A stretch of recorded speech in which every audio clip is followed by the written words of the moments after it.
Have you ever wondered about the shadows lurking in the pages of criminal history? The ones the FBI might prefer remained hidden?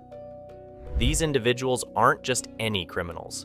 They're masterminds of mayhem, architects of anarchy, whose stories are so dark, so unsettling, that they're etched into the very fabric of America's law enforcement history. From bombings to heists, from cold-blooded murders to intricate espionage, we're about to uncover the sinister deeds of those who push the FBI to its limits. Let's not keep you waiting. In the annals of American criminal history, few names are as synonymous with terror and intellect as Theodore John Kaczynski, better known as the Unabomber. A former mathematics prodigy and university professor, Kaczynski's descent into criminal infamy began in 1978, culminating in a nationwide bombing campaign that lasted nearly 2 decades. His targets, seemingly chosen for their ties to modern technology and industrial society, ranged from universities and airlines to retail tycoons, leaving a trail of destruction that claimed 3 lives and injured 23 others. Kaczynski's manifesto, a scathing critique of technological advancement and its dehumanizing effects, became a pivotal piece in the FBI's most extended and expensive manhunt. His remote cabin in Montana, devoid of electricity and running water, served as the backdrop for his meticulously planned attacks, showcasing his deep-seated aversion to modern civilization.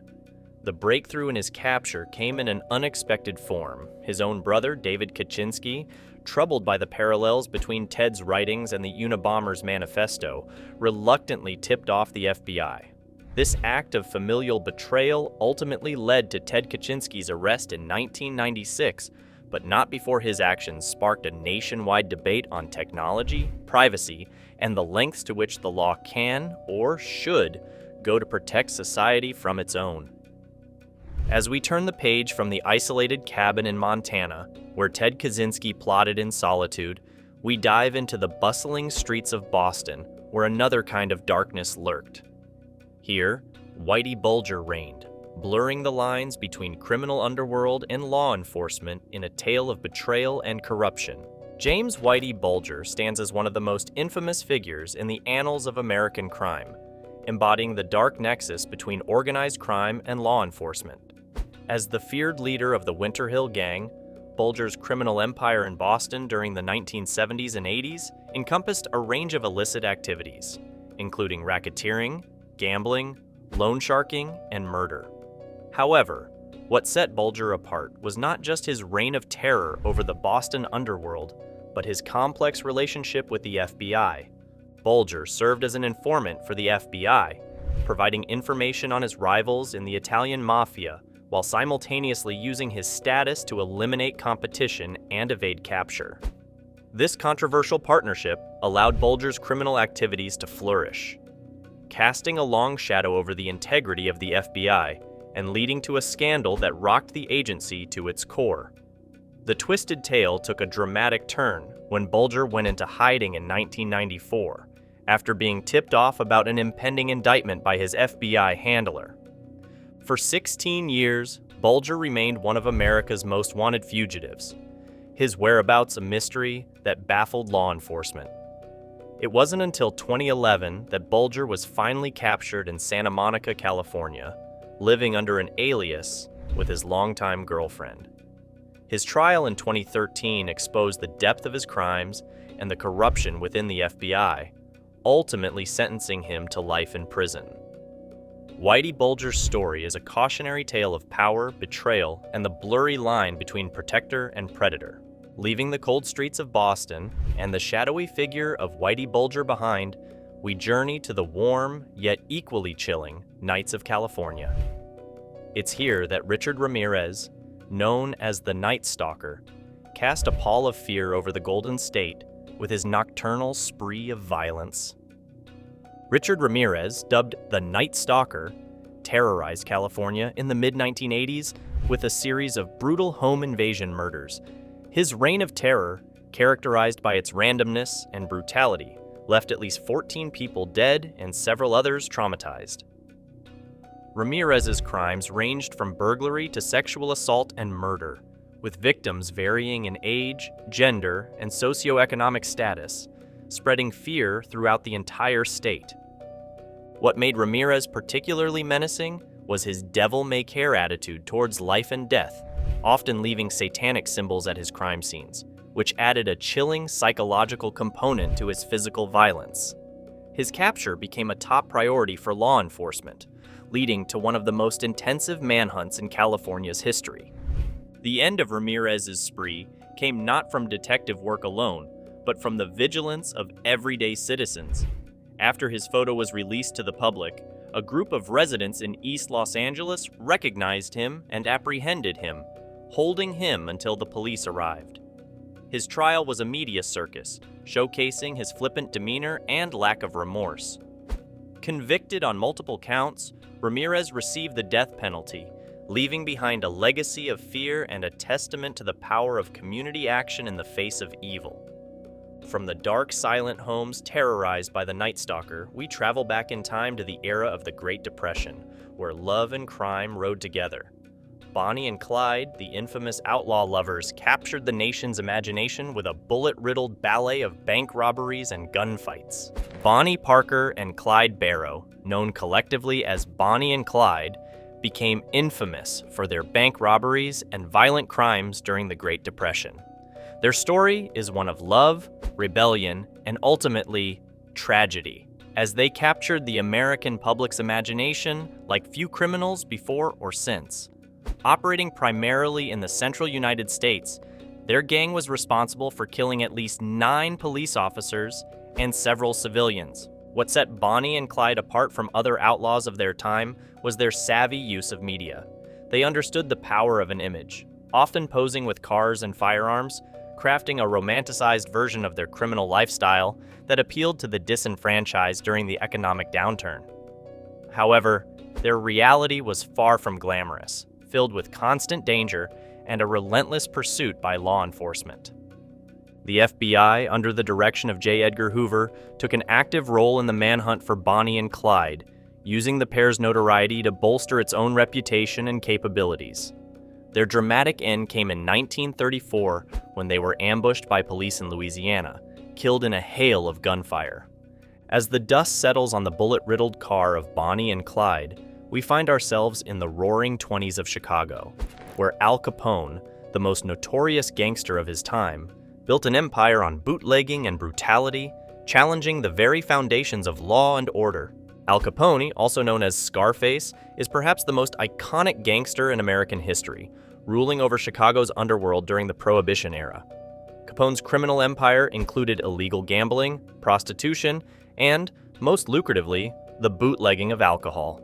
His notoriety stemmed not only from his criminal activities, but also from his public persona, as he cleverly manipulated his image to be seen by some as a modern-day Robin Hood, despite the violence and corruption that underpinned his operations.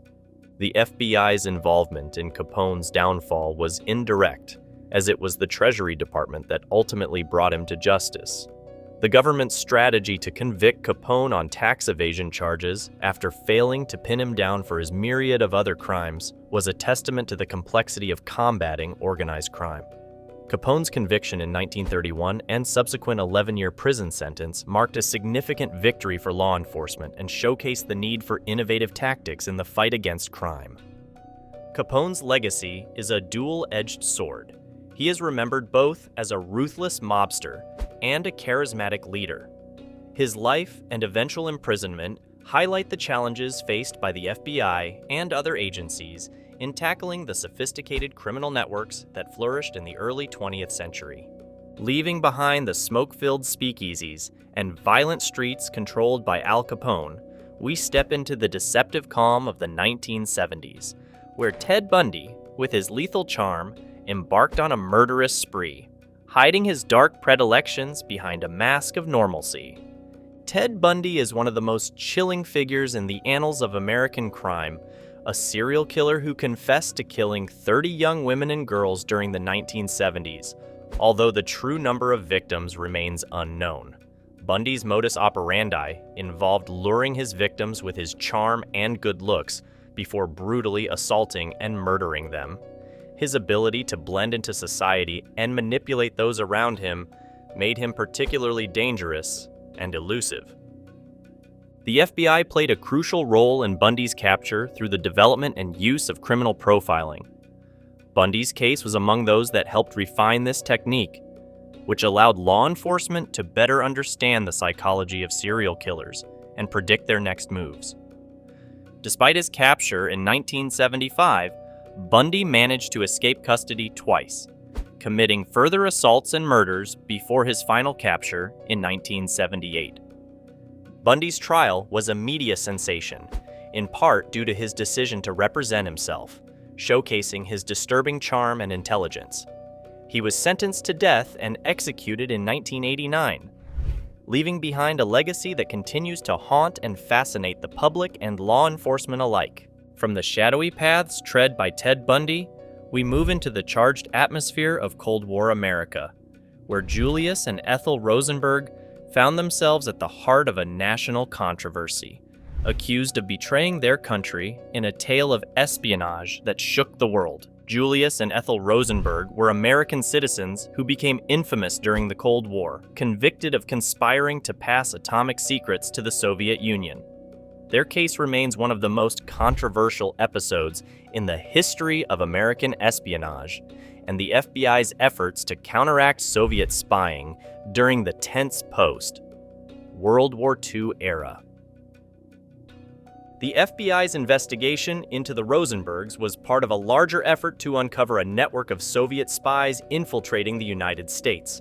The evidence against them, including testimony from Ethel's own brother, led to their conviction in 1951.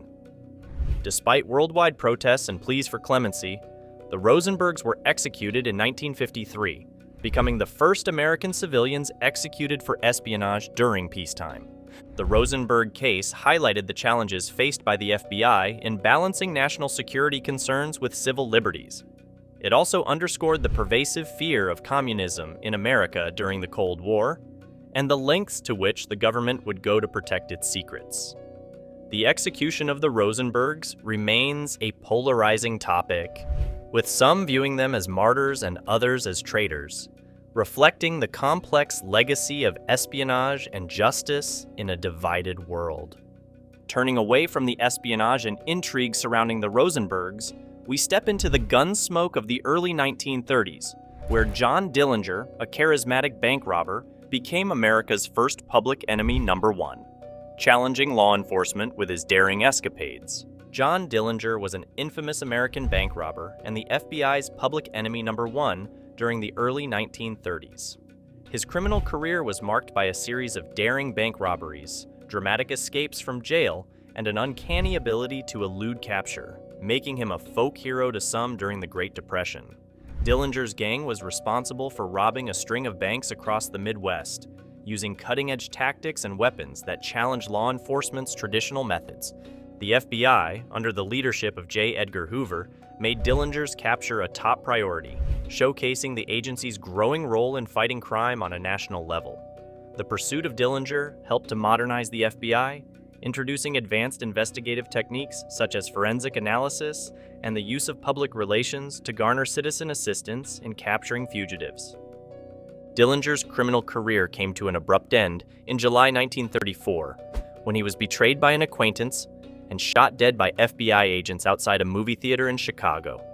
His death marked a turning point in the battle against organized crime and cemented the FBI's reputation as the country's premier law enforcement agency.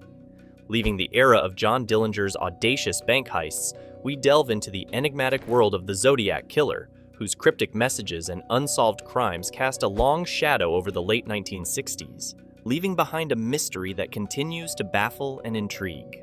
The Zodiac Killer is one of the most enigmatic and elusive serial killers in American history, known for taunting police and the media with cryptic messages during his murder spree in the late 1960s and early 1970s in Northern California. The Zodiac claimed to have killed 37 victims, although only 5 confirmed deaths and 2 injuries are attributed to him. His identity remains unknown, making him a haunting figure in the annals of unsolved crimes. The FBI played a significant role in the investigation, assisting local law enforcement agencies in attempts to decode the Zodiac's complex ciphers, which he claimed contained his identity. Despite extensive efforts, only a few of his codes have been cracked, and the Zodiac Killer's true identity and motives remain a mystery. The case is a prime example of the challenges faced by the FBI in dealing with serial killers who operate with a high degree of anonymity and intelligence. The Zodiac Killer's legacy is one of fear, fascination, and frustration, emblematic of the dark side of the human psyche and the limitations of law enforcement techniques, even in the face of advanced forensic technology. His ability to evade capture has made the Zodiac case a subject of endless speculation and investigation, symbolizing the elusive nature of justice in some of America's most troubling unsolved crimes. From the cryptic and unsolved taunts of the Zodiac Killer, we transition to a moment of devastating clarity on a spring morning in 1995, when Timothy McVeigh's act of domestic terrorism struck at the heart of Oklahoma City, marking a somber chapter in American history. Timothy McVeigh, the mastermind behind the Oklahoma City bombing in April 1995, is one of the most infamous domestic terrorists in American history. His attack on the Alfred P. Murrah Federal Building killed 168 people, including 19 children, and injured hundreds more, making it the deadliest act of domestic terrorism in the United States at the time. McVeigh's motivations were rooted in extreme anti-government sentiments, influenced by the events at Ruby Ridge and the Waco siege, which he perceived as government overreach and oppression. The FBI's investigation into the bombing was one of the largest and most complex in its history, involving thousands of interviews and an exhaustive collection of evidence. The breakthrough came from tracing the remnants of the rental truck used in the bombing, leading directly to McVeigh. His subsequent trial brought to light his radical ideologies and the dangers posed by domestic terrorism. McVeigh's execution in 2001 did little to close the wounds opened by his actions, but it did serve as a critical moment in the FBI's ongoing efforts to combat domestic terrorism. The Oklahoma City bombing underscored the need for vigilance against extremist ideologies within the United States and the importance of federal agencies in preventing such tragedies. Moving from the tragic echoes of Oklahoma City, we venture beyond U.S. borders to the violent streets of Medellin, Colombia, where Pablo Escobar, the king of cocaine, built an empire that challenged governments and left a legacy of blood and narcotics. Pablo Escobar, the notorious Colombian drug lord, was the leader of the Medellin cartel, which was responsible for up to 80% of the cocaine smuggled into the United States during the 1980s and early 1990s. His empire made him one of the wealthiest and most feared men in the world, known for his brutal tactics against both rivals and government officials. While Escobar was not directly pursued by the FBI, given his operations were primarily based in Colombia, his activities significantly impacted the United States, leading to collaborative efforts between the FBI, the DEA, Drug Enforcement Administration, and Colombian authorities to dismantle his network. The international manhunt for Escobar was marked by numerous challenges, including his immense wealth, political influence, and the loyalty he commanded among many in Medellin. Escobar's reign of terror included the bombing of a commercial airplane, the assassination of political figures, and countless murders of police officers and civilians. His eventual death in 1993 during a shootout with Colombian National Police marked the end of a significant chapter in the war on drugs, but also highlighted the complex relationship between crime, politics, and society in Colombia and its effects on the global stage. Leaving the drug-laden corridors of Pablo Escobar's Colombia, we return to the United States, to the green banks of the Pacific Northwest, where Gary Ridgway, the Green River Killer, carried out a horrifying series of murders that haunted Washington state for decades. Gary Ridgway, known as the Green River Killer, is one of the most prolific serial killers in American history. Confessing to the murders of 71 women, Ridgway was convicted of 49 murders, making him the American serial killer with the highest number of confirmed kills. His crimes, committed in the 1980s and 1990s in Washington state, involved primarily young women and girls, many of whom were sex workers or runaways. Ridgway's method of killing was strangulation, and he often returned to the bodies to engage in necrophilia. The FBI played a crucial role in the investigation, providing criminal profiling and forensic analysis, which ultimately contributed to Ridgway's capture. However, it was advancements in DNA technology that finally linked him to several of the murders, leading to his arrest in 2001. Ridgway's case was a landmark moment in the use of forensic evidence in solving crimes, and highlighted the importance of persistence and innovation in law enforcement. His plea bargain, which spared him the death penalty in exchange for cooperation in locating his victims' remains, remains controversial but helped bring closure to many grieving families. From the shadowy depths of the Green River case, we pivot to a moment that shook the nation to its core: the assassination of Dr. Martin Luther King Jr. by James Earl Ray, an act that forever altered the course of the civil rights movement and American history. James Earl Ray was the assassin of civil rights leader Dr. Martin Luther King Jr., one of the most significant and tragic events in American history. On April 4, 1968, Ray shot and killed Dr. King on the balcony of the Lorraine Motel in Memphis, Tennessee, sparking national outrage and mourning. Ray's motivations were rooted in racism and opposition to the civil rights movement, reflecting the deep-seated tensions in American society at the time. The FBI launched an extensive manhunt for Ray, who fled the country after the assassination. His capture 2 months later at London's Heathrow Airport was the result of one of the FBI's most exhaustive and high-profile investigations. Ray's subsequent trial and conviction brought some measure of justice for Dr. King's death, but the assassination left an indelible mark on the nation, highlighting the ongoing struggle for civil rights and equality. Ray's case also prompted scrutiny of the FBI's surveillance and harassment of Dr. King during his lifetime, raising questions about the agency's role in protecting or undermining civil rights leaders.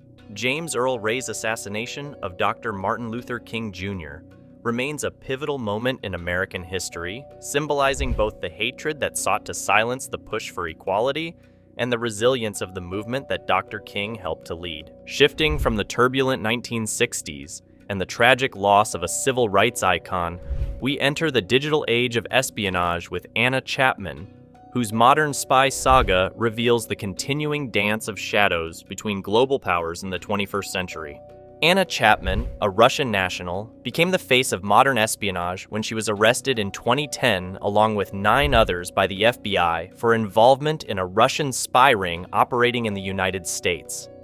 Chapman, with her striking looks and savvy use of social media, brought a new level of intrigue to the world of espionage. Her activities involved gathering intelligence for the Russian government and engaging in covert operations that aimed to infiltrate U.S. policymaking circles. The FBI's investigation into Chapman and her network showcased the evolving nature of international espionage and the increasing role of technology and cyber operations. The operation to uncover and arrest the spy ring, dubbed Operation Ghost Stories, was a significant intelligence victory for the United States, revealing the sophisticated methods employed by foreign governments to spy on American soil. Chapman's eventual plea deal and return to Russia in a high-profile prisoner swap highlighted the delicate balance of international relations and the ongoing game of cat and mouse between global superpowers. As we close the file on Anna Chapman's tale of espionage in the digital era, we turn to a different kind of terror unleashed in the wake of 9/11, the Anthrax attacks, a bioterror mystery that challenged the FBI's detective and scientific prowess in a post-9/11 world. In the wake of the September 11th attacks, the United States faced another terror. Anthrax-laced letters were sent to news media offices and 2 U.S. senators, killing 5 people and infecting 17 others. The FBI launched one of its most complex investigations, named Anthrax, to find the person behind these attacks. Initially, the investigation faced significant challenges, with misdirections and a focus on various suspects. However, over time, advancements in microbial forensics led the FBI to Bruce Ivins, a scientist at the U.S. Army Medical Research Institute of Infectious Diseases. Evans, who had a long history of working with anthrax, became the prime suspect after investigators linked the anthrax used in the letters to a specific flask under his control. Despite never being formally charged, Evans' suicide in 2008 left many questions unanswered and stirred controversy and criticism over the FBI's handling of the case. The anthrax attacks not only terrorized a nation already on edge, but also prompted significant changes in biosecurity policies and practices. It remains a haunting reminder of the potential for scientific knowledge to be used for malevolent purposes. Having navigated through tales of malice, mystery, and the relentless pursuit of justice, from the eerie silence of Ted Kaczynski's cabin to the unsettling enigma of the anthrax attacks, we now stand at the threshold of reflection, contemplating the complex tapestry of good and evil that defines the human condition.